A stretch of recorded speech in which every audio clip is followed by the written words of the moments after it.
Hello and welcome to 4,000 and Counting, brought to you by Hurricane E-Bikes. I'm Watty, this is Mark, and it is weekly roundup, episode number 3.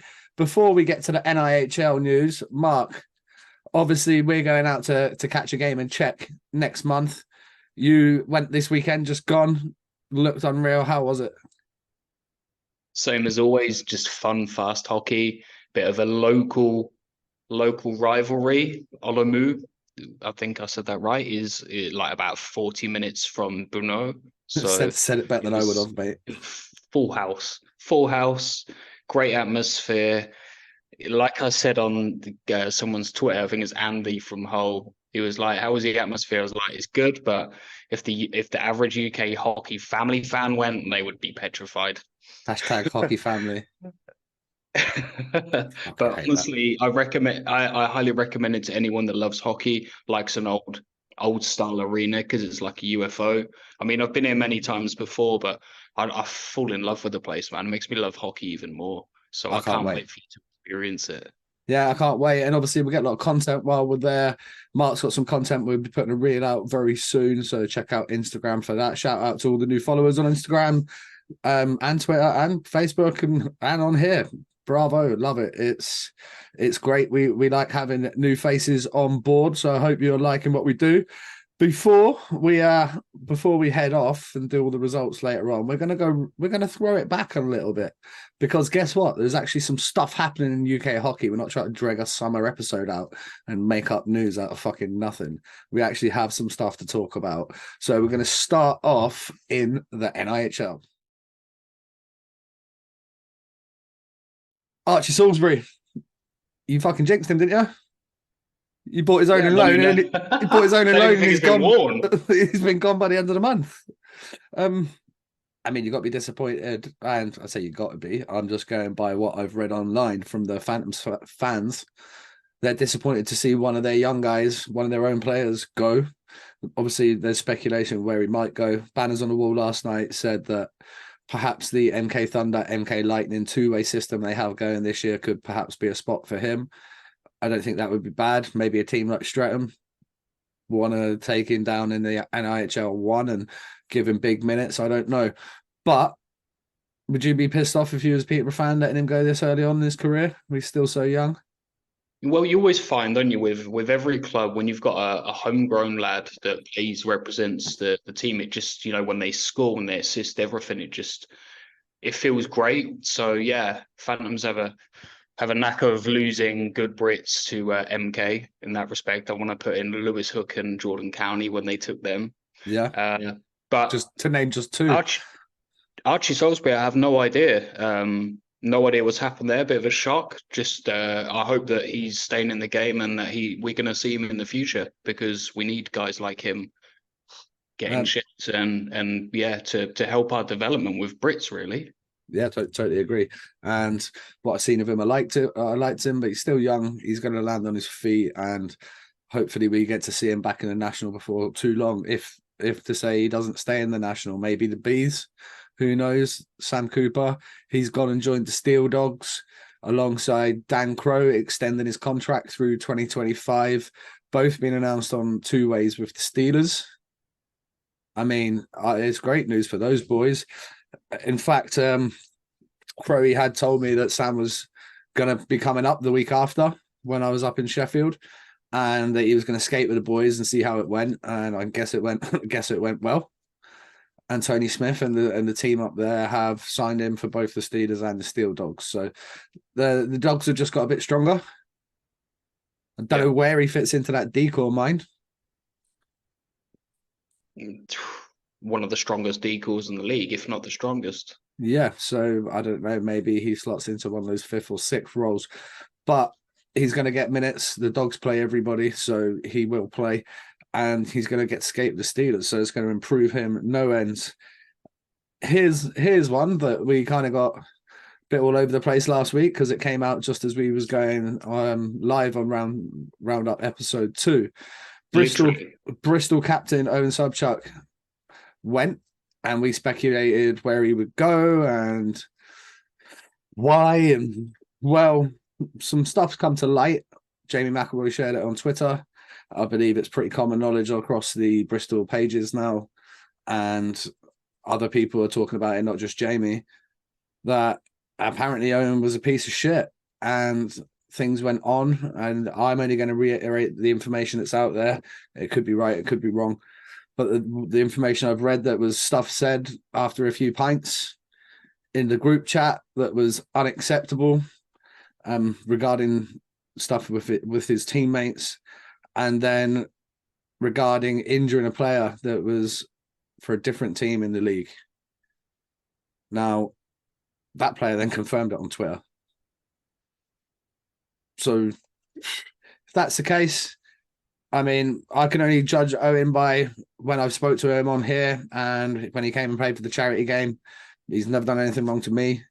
But it does sound like a bad situation there. Mark, anything to kind of add on that? Because obviously we didn't include it. Just a bit mind blown. You know, we'd said nice things about him going by our experiences with having him on the podcast and with the charity event and stuff. So just shocked and kind of disappointed to hear such things. Yeah, mate. I know. Hopefully he learns from it. He moves on, and he grows from it. Everyone makes mistakes, man. Exactly. Everyone makes mistakes. So hopefully he'll become a better person from it. Absolutely. His loss was Maxi Boy's gain. There's more fucking comebacks in the boomerang, this guy. But he comes back and he gets a game-winning goal in his first game back. So attaboy Maxi, doing it for the old team. Love it. Does that surprise you? No, it doesn't. How many hits did he throw? Pardon? How many hits did he throw in that game? Lots. I don't know. I haven't seen it, but lots. He would have woke up feeling it on Monday morning, that's for sure. You haven't done it in a while. Play. Yeah, fair play, absolutely. From one situation to another. I told you there was news, folks. This is just the NIHL. We've not even got to the Elite League yet. Swindon Wildcats Supporters Club started GoFundMe. We speculated last week what they're going to do about travel. You only have X amount of games until Christmas, and you're playing home games over here and over there. And we love Hurricane e-bikes, and so do you. Trustpilot have Hurricane e-bikes at a 4.6 out of 5-star rating. Let me just read some taglines for you. I love this bike. Fantastic business with a fantastic product. Fantastic service all round. What a fantastic company to deal with. Fabulous customer services. Fat bike off-road. Fun just got an upgrade. Very satisfied with my bike. It's the best company to rent an e-bike. All sorts of good feedback. I like the service. It's very satisfying in all forms. It's got any solution for any problem by contacting just by phone. So it seems like the people are happy. Amazing bike. Best product. Karen, she loves it. Been using the electric bike for 6 months. The e-bike is amazing. No maintenance cost, very effective. That is right. No maintenance cost. You can go further, go faster, get fitter. All you got to do is head over, hit subscribe on hurricane.ebikes, select your bike, add your accessories, confirm your details, and it is on its way to you. Now, as always, I like to chuck in my favorites. It's the M250 mountain bike. I like the F200 20-inch fat bike. That's pretty cool. But as you please, there's so many different colors, sizes, shapes, something for everybody. So head over to Hurricane e-bikes, go further, go faster, and get fitter. Something he was going to have to give. Now, this hasn't come from the club, it's come from the supporters club. But the club are obviously endorsing it, they're sharing it, they're putting it on their pages. Where do you sit on it? Because I know Pucky and Mad put, should Swindon not be cutting their cloth accordingly and making adjustments to the playing budget before going and asking their fans to put their hands in their pockets. I think he's just trying to play devil's advocate, right? And he's put on something on there about sustainability as well. I wish I'd pulled this up before I start talking about it, but you're getting the gist. And the Swindon fans seem pretty pissed off with that. They were like, well, if we want to put money into our club, we should be allowed to. And we don't want to see our squad get any worse. We've paid season tickets for this squad. This is the team we want to watch. We don't want to be diminished.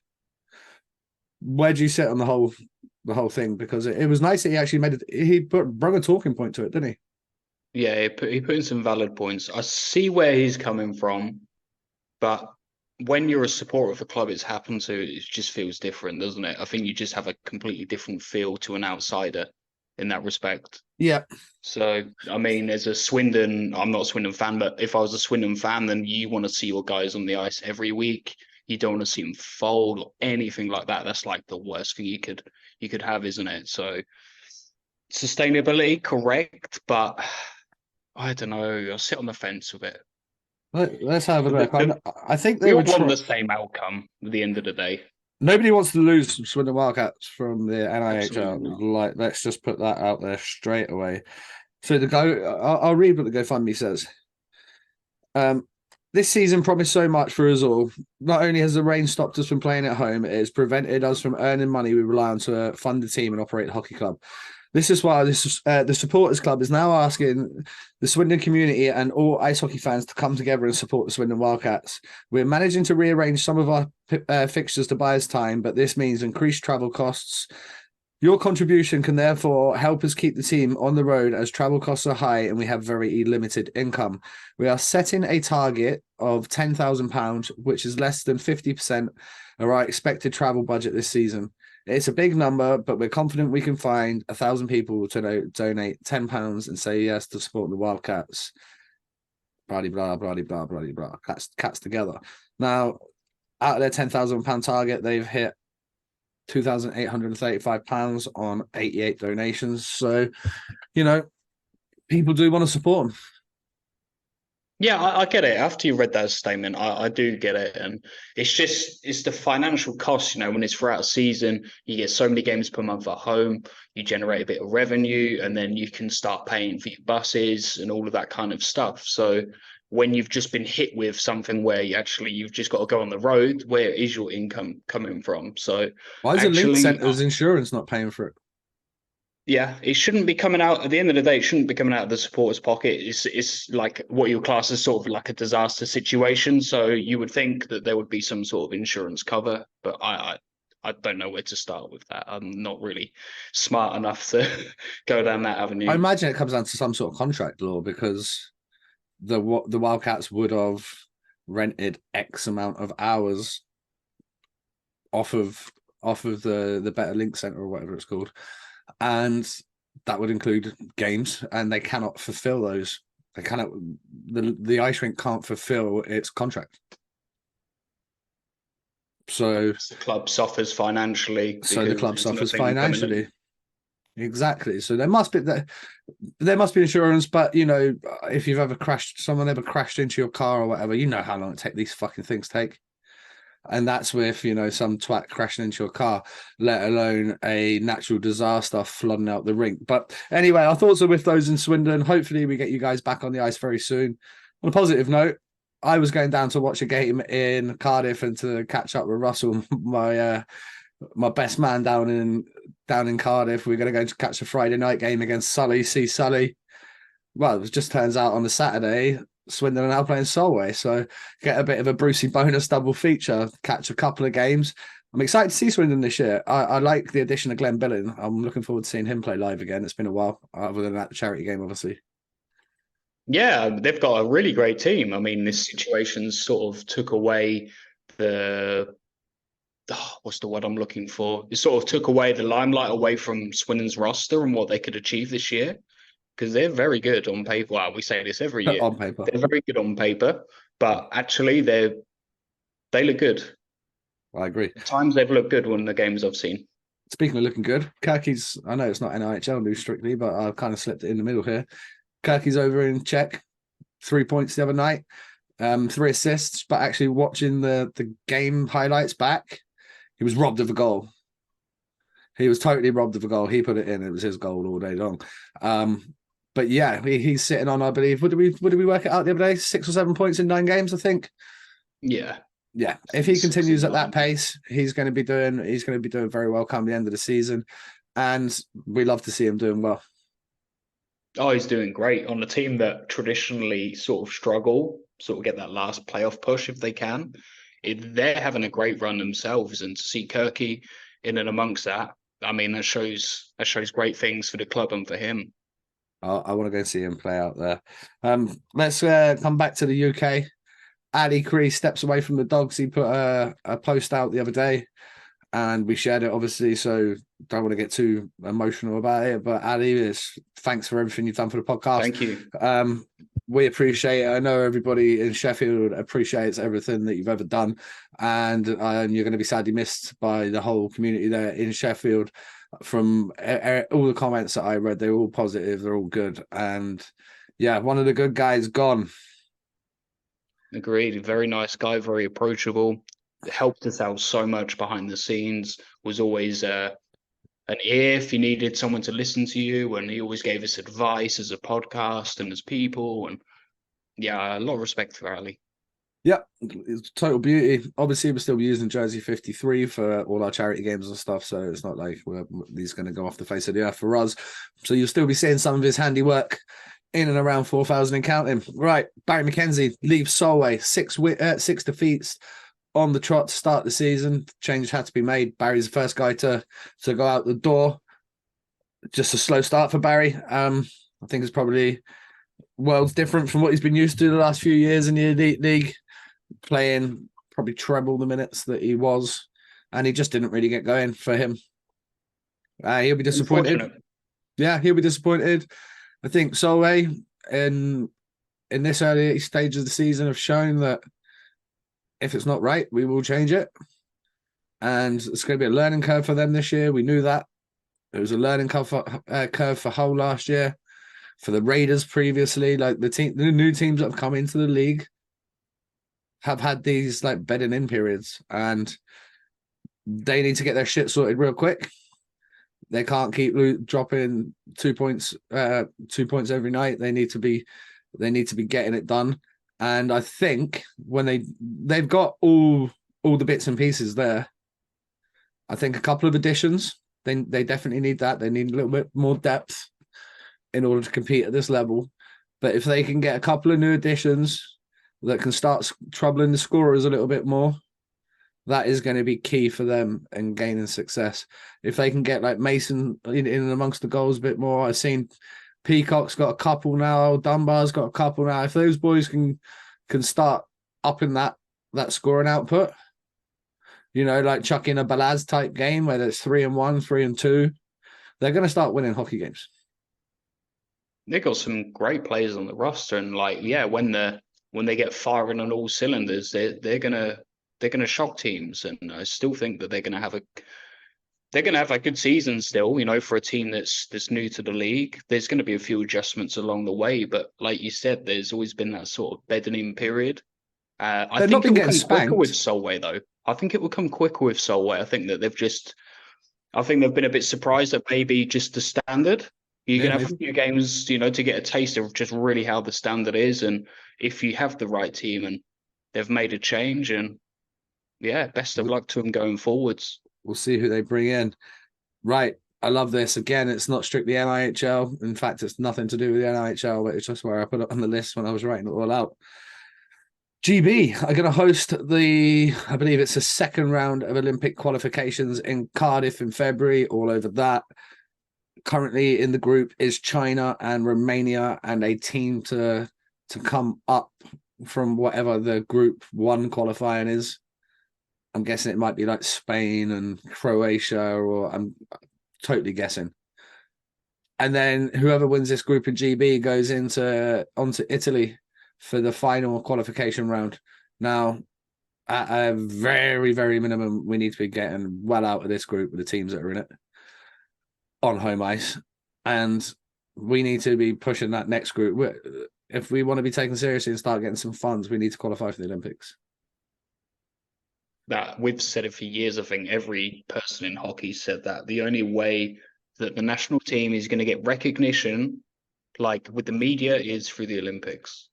How they don't get it already through being in the top group, everything like that, I have no idea. I think it baffles everyone, but no excuse for the Olympics. That's going to be everywhere. The World Championships is the World Championships. Unless you know hockey, you don't give a fuck. But the Olympics is worldwide. It's everything. It's eyeballs on. And with hockey being one of the biggest events at the Winter Olympics, then it really is all of the eyeballs on the world on the sport. It's huge. It's probably the biggest. It's got to be the biggest marketed event, hasn't it? I mean, the Super Bowl's got to be up there, but the Olympics is, Yeah, sponsors money and stuff like that on the Olympics. It must be insane. Let's go back to the UK. 10-game suspension for Darcy Flanagan from the Oxford City Stars on what might be the softest fucking call I've ever seen. Big Joe Llewellyn comes over the blue line. He does that thing that everyone hates. He shoots the puck after the whistle. Darcy steps up. They come together like a little bump, and then they drop their gloves and go. And then he gets a 10-game ban for a hit to the head. I'm sorry. Don't see it. Complete piss take of a ban. Does it surprise you already with some of the bans being dished out? It's just ridiculous. Well, let's go from that to the next one. Chaz Thompson in the game up at Ice Sheffield on Sunday, I believe, goes in to make a hit in the corner. 3-man stick comes up, catches Chaz in his face. Chaz basically just ground and pounds him. He gets 2 games. I think it's probably fair. But if he gets 2 for that, how's that other guy getting a 10 for what he got? There's no consistency. Again, we say it every year. There's no consistency with any of these calls given. Any of these Department of Player Safety, whatever it's called. Yeah. Well, there was no Department of Player Safety with the Cardiff Fire and the Bristol Pitbulls too. These boys were getting after it. Yes, boys, let's go. There was a few little tumbles here and there. The old M4 neighbours just making it known.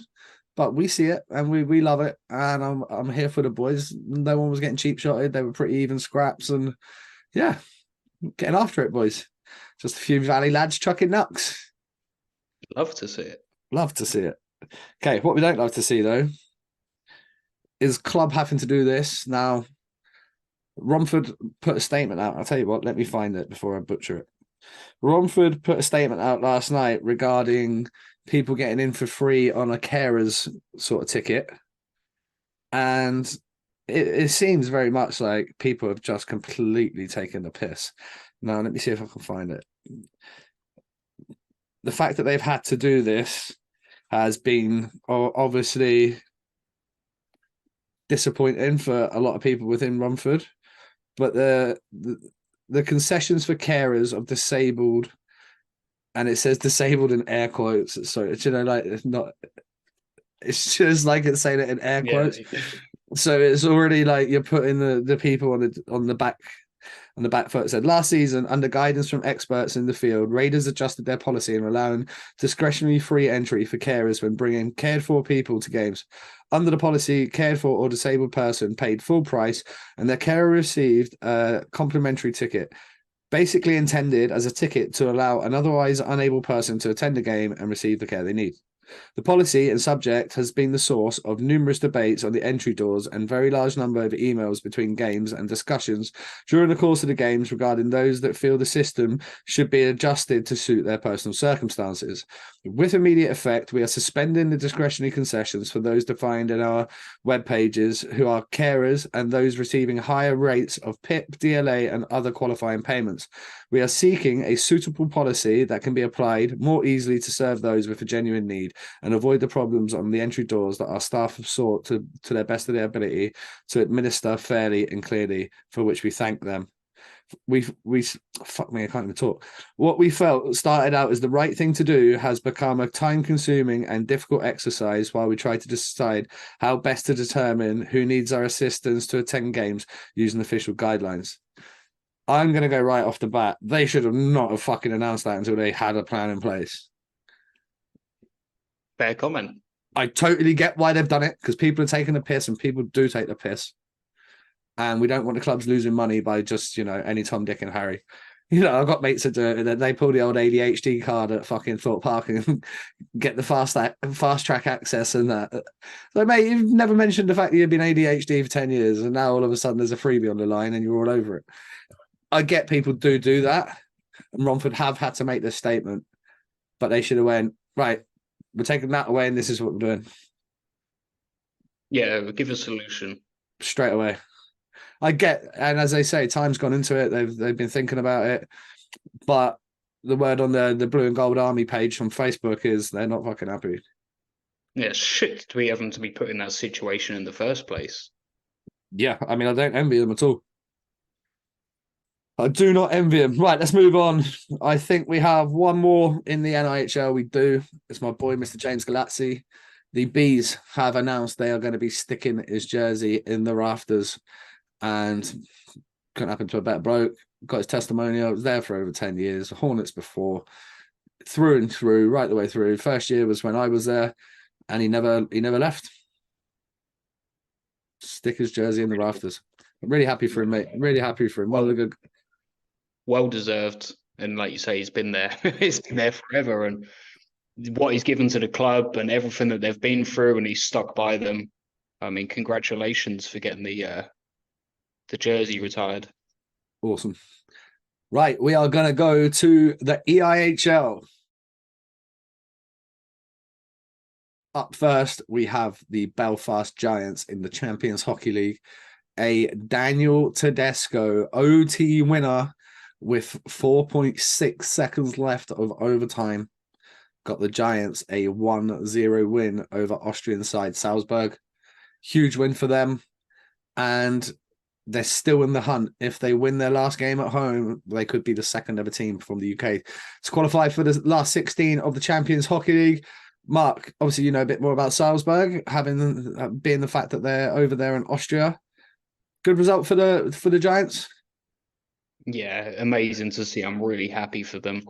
You know, just keep flying that flag high and just showing the other European teams that, you know, especially with the Belfast organisation, they can compete. Like, they can compete against a lot of clubs in Europe.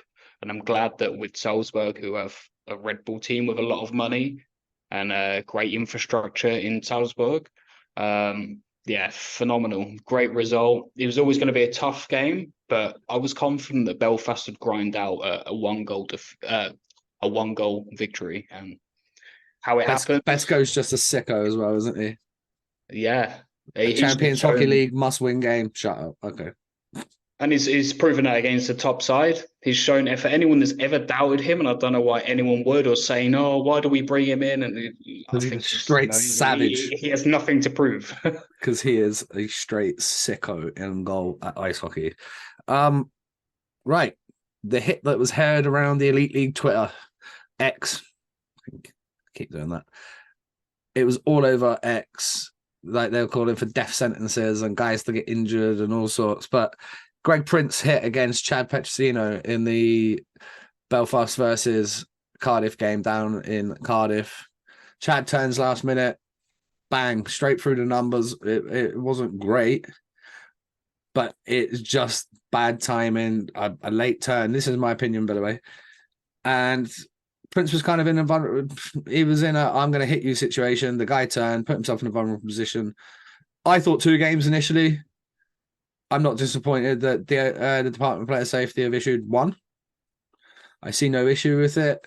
Kris Inglis from the Dundee Stars, similar hit against the Sheffield Steelers behind the net. Guy turns, finishes his hit. Probably went down easier than he thought he was going to. He got 1 as well, so consistency there. That's okay. Let's see how that consistency sticks throughout the season. Yeah, I thought they made the right calls on them. 1 to 2 games max for Printz. People calling for 10-game bans or whatever. I'm not the NIHL one. Just calm down. I mean, it's the guy. What was the guy's name? I don't want to butcher his name. I think it's Petrosino. Is it Petrosino?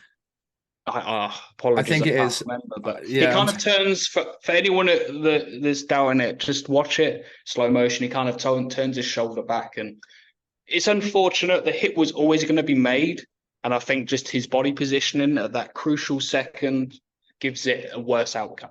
Don't get me wrong. Better hurt like fuck. Oh yeah. I'm not saying like it would have felt nice or it's okay, but I'm saying, you know, the way the game's played. Tight turns, sharp turns, quick movements. Last minute, you're already committed. You're tensed. You're ready. You've skated in. You're ready to make that body contact, and then at the last second, sometimes it's very hard to put out. Sometimes that's why you see knee-on-knee hits as well, because guys go to make hits, and someone moves, and your instinct is to still try and get contact with them. It's not like, oh, let's blow his knee out. It's like, let's still make contact. They're trying to, and you just instinctively move a body part. And I think with this one, he's just made a hit. bad timing. It's what it is. Same with Kris. He gets a game. Good to see him. Like, obviously, you wasn't on the interview, but I was talking to Billy Hogg about it last night. You know, that Kris Inglis he played like 400 games. He went from the Comets to the Stars. He's played like 400 games. He just sounds like a Scottish version of like Josh Tetlow. Big, reliable, eats minutes, and he's British. What's not to like? And he'll drop the gloves as well. That Inglis will drop the gloves. So I like that for a Brit. Let's go into the Sheffield Steelers. They get some stick for some of the shit they do, but £8 tickets, I'm all for that on a midweek. I think that's awesome in the Challenge Cup. Obviously, Challenge Cup won't be a season ticket game, so the fact that they dropped that price for £8 for everybody. And the fans, well, they showed their appreciation by turning up in numbers. I think it was 8,865 tickets on a Wednesday night. Something like that. Incredible. It's just good business from this perspective. I'm not sucking the Steelers off. I'm going to take my hat off to them where credit is due. I mean, it's not, Manchester's not so far away from Sheffield. It's a midweek. You can with eight quid. That's going to get. I'm interested to see how many Storm fans attend. Oh, I bet there was a good chunk. So you know, when you got a midweek game, it's fairly close. It's a Challenge Cup Wednesday night. When it's £8, I mean, yeah, get the family. I'll tell you one thing though that I did notice in Sheffield when I just I was up there obviously doing the road tripping thing, and I was walking past the car park. I think it's like 16 quid or 13 quid. I can't remember exactly to park your car at Sheffield Arena. Wow. So if you think you're going to like a normal league game and it's, I don't know, 20 quid for a ticket, and then you want a pint or maybe 2 pints, there's another, I don't know, 12 quid. And then it's 13 quid to park the car. And then your missus wants a glass of wine or whatever. Fucking hell, it adds up real quick, doesn't it? All these little extras. Oh, yeah. So, but yeah, I thought that was gross to have to pay that to park a car. I don't know if that was maybe because there was a concert going on that day. I don't know if that's the same deal on match night. But I imagine if you live in Sheffield, then God, get the fucking tram if you can. Yeah. When I got the tram from the city one time when I was up there, and it stops just the other side of the field. It was the best way. It was easy. Yeah, it was super easy. But yeah, that's amazing. Great job to them for that. And I want to finish the Elite League news. It's not technically news, and forgive me because I don't actually know her name. But Miles Gendron of the Belfast Giants' wife, she's pretty popular on TikTok. I think she's got like 110,000 followers on there. She shares like clips from the weekend and kind of vloggy style videos, and it got picked up by Bar Down on Instagram, who had like, I don't know, 650, 700,000 sports fans following it. And it was discussing the perks of her husband's contract. Obviously, he's playing for Belfast, so she does it. He's getting his MBA. So he's getting his Masters. They get free golf at Rory McIlroy's course there in Belfast. Like, sign me up. The free apartments right overlooking the water over next to the arena. And she starts rattling off what they get. It's actually a pretty good gig. They look after your visas. They look after your partner's visas. Just basically everything that the Belfast Giants could do to give you no excuse, they do. Top organisation. There's a couple of clubs. Cardiff, we've heard great things. Sheffield, we've heard great things. Yeah. Nottingham, you know, there's some clubs that really do look after their guys. But when you see Belfast's just a great spot. Yeah, the video she shows, the gym that they go to, I actually trained there when I was out in Belfast last year. Shout out Kerry, you savage, sorting me out that one. She was great. And yeah, like just everything they do there is top class from top to bottom. Everyone from the kit guy to the CEO, right, and everyone in between is really pulling to make that a big club with big aspirations. And when you see these videos, what I like, Junior C plugs fucking writing in the comments, yeah, let's just go play there. I'm good enough for fucking Junior A, mate. I don't, do you know that a bit frustrating to read some of the comments on that actually, because they were just like from the biggest dickheads that have no clue about how good hockey actually is here.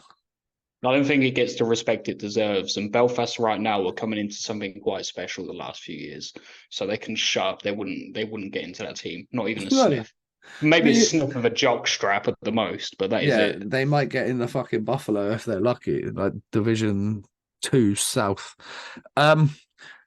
Couple of quick bits of NHL news to finish off before we head to the results and wrap up last weekend. First of all, Barry Melrose has stepped away from ESPN. He's been diagnosed with Parkinson's, so our thoughts with him and his family.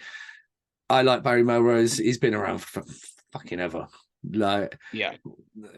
Obviously, I felt like he was, when I was over in Florida, like way back, and I just felt like the guy was never off TV. Always doing bits down there, and just a hockey guy through and through. Hear that he's going through that's unfortunate. But yeah, the last one and this one, we've kind of, it's not normally what we do, but we had a little chat about it off air. And the NHL have stopped Pride tape, Pride jerseys. I don't think they've stopped doing Pride nights, but they're stopping the guys having like stick tape and all that. And when it becomes a distraction, like it did last year and the years prior, why is this guy not doing it and that guy is, and he can't wear this and he can? It does become a bit of a distraction. So I see why Gary Bettman's done it. But on the other side of things, like if a dude wants to tape his fucking stick with some rainbow tape for warm up, does it make a difference? Like that's his choice. You're not saying to him, hey, you can't do that. And you're not saying, hey, you have to do that. He can have the option and take it off the jerseys. That's fine. Do away with the jerseys. That's fine. If that's what you want to do, fine. But like, just the tape's not hurting anybody. Exactly. It's not hurting anybody. It's more about treating people with respect. Yeah, and respect. If they want to show with a bit of tape, yeah, like you say, what harm is it causing? Come on, like really, if that's causing a problem, holy smokes. I've actually got a box of it downstairs because Sully left it in the change room slab, so I've got to give that back to him. So I'll take that down to him in Cardiff. But like 5-game ban then, if that happens in the EIHL. But when we spoke to Sully and stuff like that, part of that community feel like a lot of it's virtue signaling anyway, and we live in such a virtue signaling world now. Like so. You know, if you're gay or you're straight or whatever you are, if you want to go to hockey, go to hockey. You want to start playing hockey? Start playing hockey. Like, nobody's saying anybody can't do anything. I don't think the removal of this is the league saying that. I do think ice hockey need to keep this and politics and all the other sort of shit out of it and just focus on the athletes, build them up. Like you get to see all the NBA guys, all the NFL guys, you know, you see them cruising up to the rink, what they're wearing, what they're doing, and you kind of feel like you know. And with the NHL stars, it's very different. I think if they spent more time marketing their products and their players and less time arguing about this shit, then they would be able to deliver a better product. Like imagine Dana White was in charge of the fucking NHL. It'd be sorted. Sorted, mate. Absolutely sorted. And that's I don't know. I like I said to you off air, I have no strong opinion about it either way, but it doesn't affect me. No, like I said, go on. I was just going to say we've got people that are in that community that follow because they tweet us and stuff like that. So you'd be better to answer that question than me and Mark ever would. But how do you feel? Do you feel it's good? Do you feel it's bad? Do you not give a shit? You just want to go to the games? Because I imagine most of you just shit. Yeah, I imagine most of you just my club. Yeah, I imagine most. As long as they show respect, that's it. Exactly. Go treat people good. Treat people with respect, regardless of what you are, what you believe. I'm paying to go and watch someone perform to the best of their ability for my team. I wish you well, and whatever you do, great for you. Just I'm here to watch hockey. That is it. And I respect what you do outside of hockey. I'm not here to challenge you or anything like that. I'm here for hockey.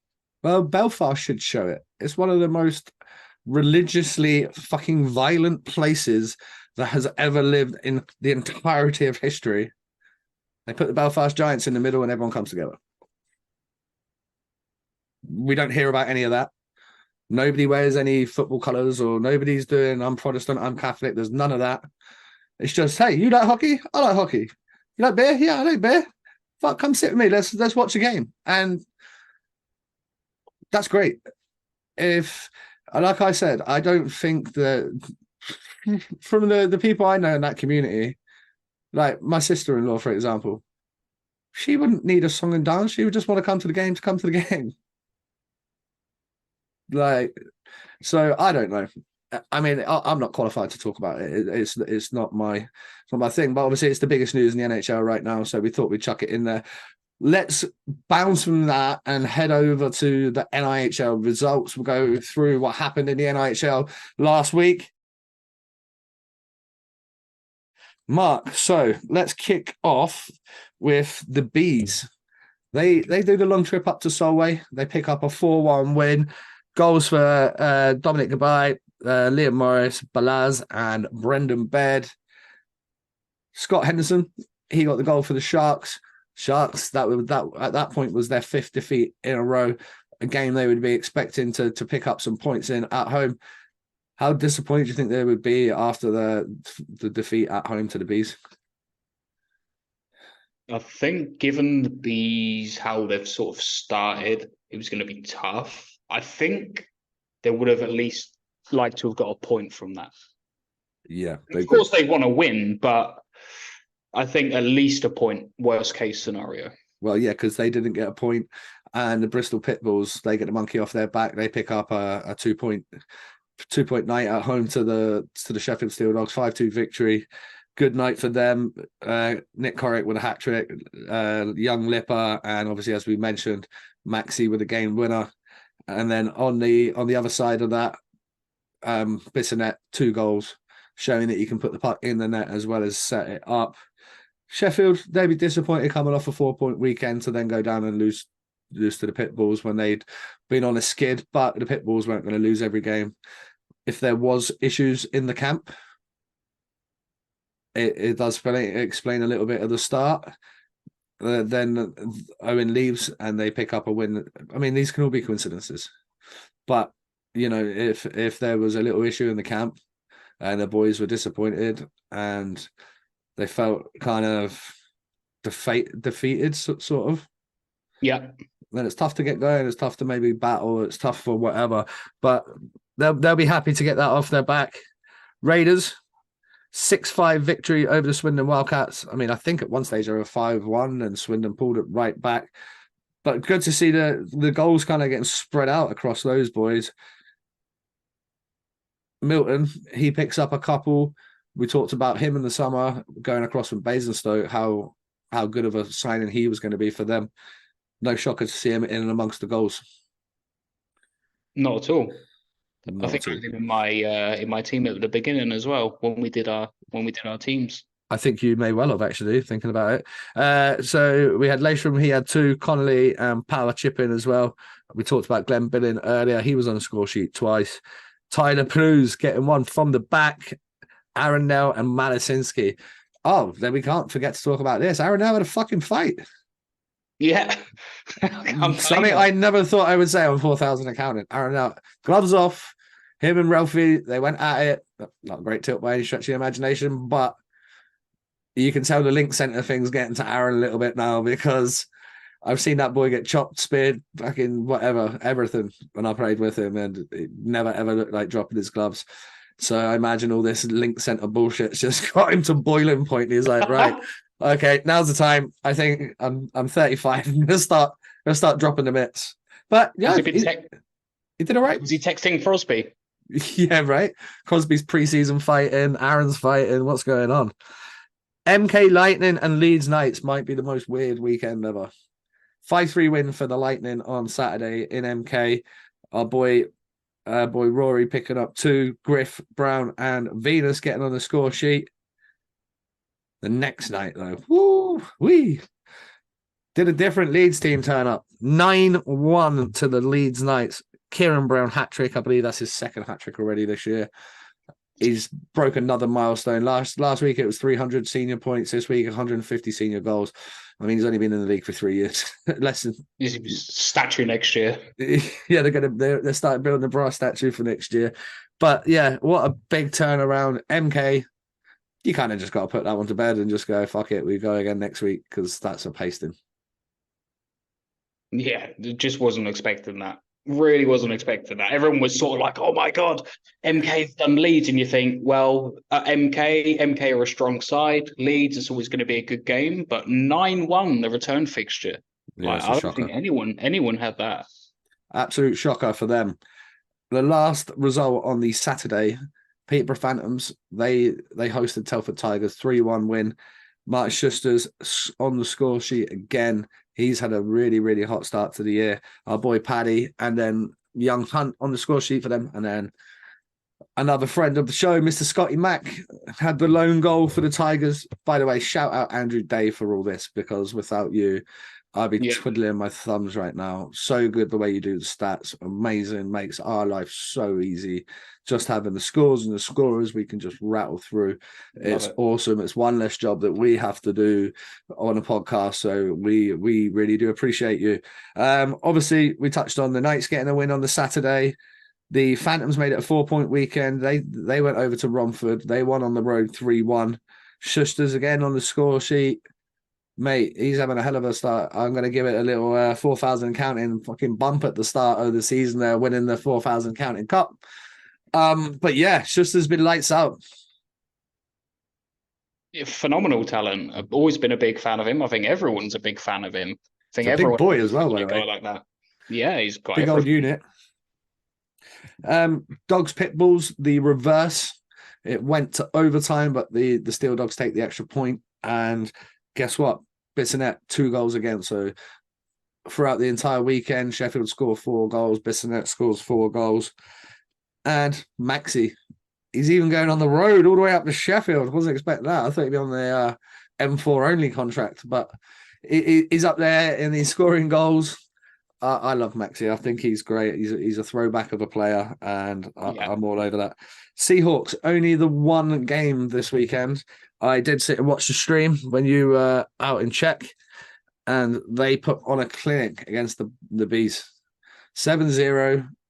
I think I was texting you throughout the game. At the stage I was about to go for a piss at the start of the second period, and I was like, right, I'll wait for the next shot and goal. And then there was a goal, and then I was about to walk out, and then there was a goal, and I was like, I was going to hold tight for a minute. 3 goals in 35 seconds to start the second period. It was just like boom, boom, boom.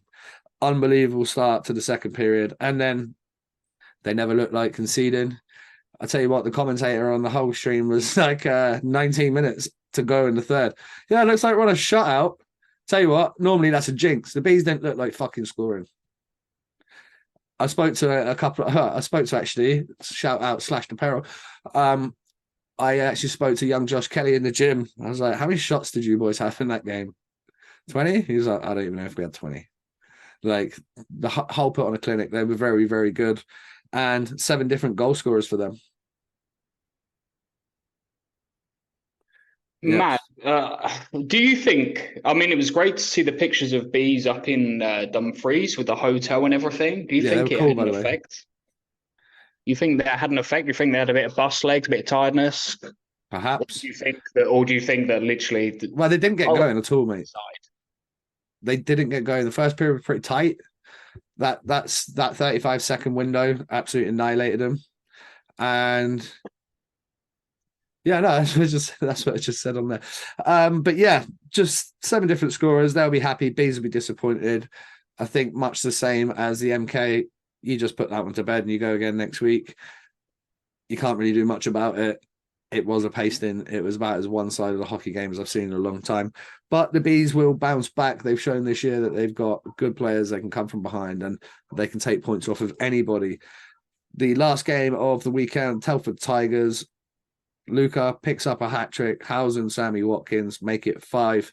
And then the Sharks, only the 2 for them. Dunbar and Peacock on the score sheet. So they're starting to chip in with some goals more frequently, but they need more. They need more than 2 goals, 3 goals a game at this level. And I don't know when it's going to come, but Solway are going to put a nice little run together at some stage. I believe so. Like I said earlier on, Peacock and Dunbar, when they get firing, that is dangerous. They just need that last line. Matt, I don't know who's on their line. They're mixing it up a bit. I think they're still just trying to find their rhythm right now. But when they get it, they'll be fine. Let's go to the Elite League. There's been lots of games in the Elite League. Kicking off with last Wednesday, Manchester Storm go down to Cardiff, win 3-2 in overtime. What a result for them on the road. Those couple of additions, Murphy, Morrow, has been the real deal. Manchester look a lot better this season. They look like they're going to be competitive, still sitting top of the league, so shout out to them for that. The Saturday, Belfast Giants put a smoking on Guildford, 5-1. The Flames went up in smoke at home. The fans aren't very happy with their new imports. They don't seem to be producing the way that they expected. And Guildford, their start's not been great. They look like they got a little bit of a hangover from last year's run, and they need to change that quickly. Yeah, it doesn't help when Tedesco is playing against them that night. They've just lost an absolute star in Tedesco. And I think I'm a little bit surprised with just how poor Flames have been. I thought they would have been a little bit better. I'm a little bit surprised. There'll be time. They just need to. It's still early days. They need to get it going though, because Fife have improved. Other teams have improved. Manchester have improved. Yeah. So they're really going to have to get their shit together. I mean, it wasn't like a total gonger of a month, but they would want a better starting month than what they've had. Yeah. Nottingham Panthers, they take on the Cardiff Devils. They win 3-2. So defeat. Sorry, I said Manchester beat Cardiff on the Wednesday. It was Guildford they beat on the Wednesday. Sorry, that's what I meant. So yeah, Cardiff lose 3-2 to Nottingham, and then the Clan lose in a shootout at home to the Coventry Blaze. That sounded like a hell of a game. 6-5 to Coventry Blaze. Clan, they seem to be a bit better this year. They seem to obviously have got past what happened last year and can focus mainly on the hockey, which is going to be a big help for them because there was so many distractions off the ice last year. Ridiculous. Especially knowing what we know that's been spoke about off air with several guys. I can promise you it was a proper shit show. Yeah, it was. Like how they concentrated on playing hockey when any of it was going on, I have no idea. But they did, and they got through it. And today, it's a new season, so they can get focused. That's behind them. I think the fans can maybe forget about it a little bit, and they can just move on. Let's go to the Sunday, because just a couple of league games. It was 5-2. The Steelers down in Coventry. They pick up another win. Good win for them. And the Belfast Giants go down to Cardiff, pick up a 4-2 win away in Cardiff. I loved, by the way, I think it was last week now, but did you see Cardiff had Goldie looking chain at the game? Yeah. So fucking good. Just doing an absolute troll job on the whole league, and I'm here for it. The Challenge Cup, Saturday, Five Flyers beat the Dundee Stars 6-3. And then on the return leg the next day in Dundee, the Stars lose 4-2 to the Flyers.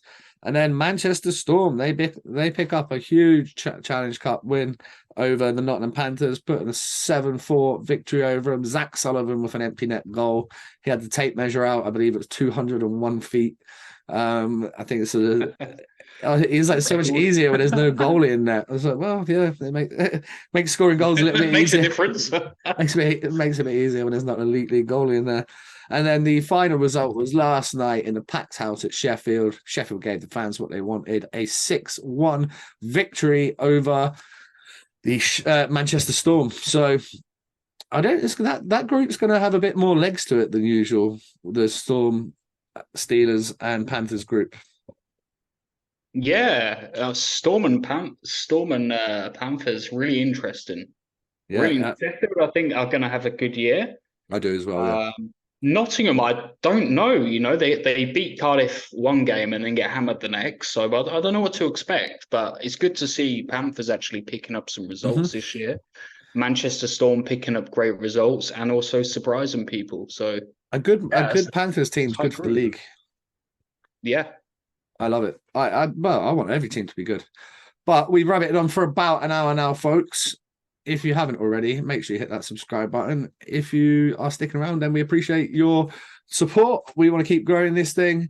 We are back next week. I'll have the footage from road tripping episode 3. We'll have the reel coming out from Mark's trip to Czech and other bits and pieces. If you haven't already, there's 5 interviews out this week. We have Dundee Comets, Sean Beattie and Billy Hogg. And then from the Aberdeen Lynx, we have Jack Flynn first up, Fraser McEachran, and then young Gary Kelly. So 5 interviews, all a little bit shorter than what we normally do, 30 to 45 minutes.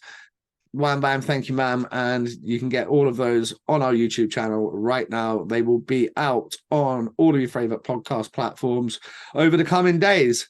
But that's been another episode, Mark. That was fun. Everybody else, peace. Yeah. Peace.